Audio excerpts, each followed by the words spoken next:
Good morning once again, and good afternoon and good evening to everyone. Also, to all my friends, families, and brethren all over the world. Once again, this is Pastor Benny for another episode of our Word of Inspiration. We brought to you directly from the Word of God. So please join me as we once again try to unveil and discover the Word of the Lord for us today. Hallelujah, Jesus. Praise the Lord. In the book of Hebrews 13:8, it says, Jesus Christ is the same yesterday, today, and forever. You know, today I would like to share to you about one of the characteristics of God. The characteristics of God being a God who never changes. He is an ever-changing God. Siya ang Diyos na hindi nagbabago. Our God never changes, or the God who never changes. And even in Malachi chapter 3 verse 6, it says, For I the Lord do not change, therefore you, O children of Jacob, are not consumed. You know, it's a wonderful thing, especially nowadays here in England, especially in Europe. You know, it's the weather is changing dramatically. You know, just few days ago, I still remember the weather is around 10 to 15. You know, it's still enjoyable hot days during those time. But this morning, the weather came down and the temperature came down to -2. So it's really hard to drive. It's really hard to go to work and go home by the end of your shift. It's quite chilly and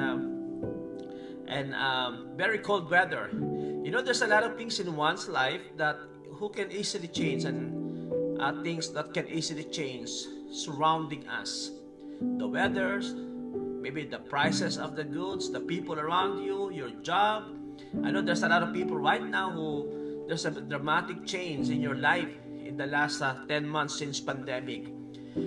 And you know, there's a lot of things that changing continually and gradually and dramatically. But the Word of the Lord for us today is He is God who never changes.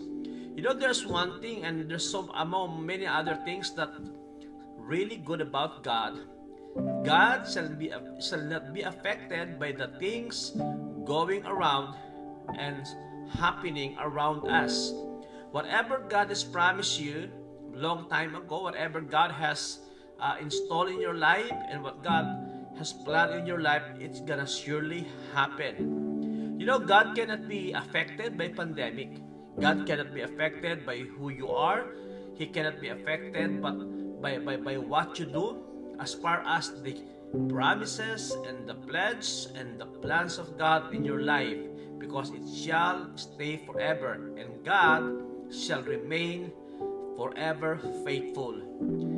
You know, the biblical term for an ever-changing God, He is immutable God. Hindi siya Diyos na nagbabago. You know, people can easily change. Okay? People can easily change. A kind person today, he might be cruel tomorrow. A cruel person today, he might be kind tomorrow. A poor guy today, he can be rich tomorrow. And a rich guy can be poor, or the other way around. There's a lot of things going around because there's a lot of uncertainties in this life. Isn't it a good thing to realize for us to have an inspiration that the God you are serving, He is a faithful God. He is full of power. He is full of promises. He is full of covering and protection that is offering to His people. No matter who you are, wherever you have been, or whatever you have done in the past, always remember this: God is a never-changing God. Ang Diyos na nangako sa iyo in the past is the same God who shall fulfill whatever He has promised you, even for the days to come. Hallelujah, Jesus. In Isaiah 40 verse 8, the grass withers, the flower fades, but the word of our God will stand forever. Mananatili ang lahat ng salita na sinabi sa iyo ng Panginoon. Numbers chapter 23 verse 19. God is not a man that he should lie? Or a son of man that he should change his mind? Has he said, and will he not do it? Or has he spoken, and he will not fulfill it?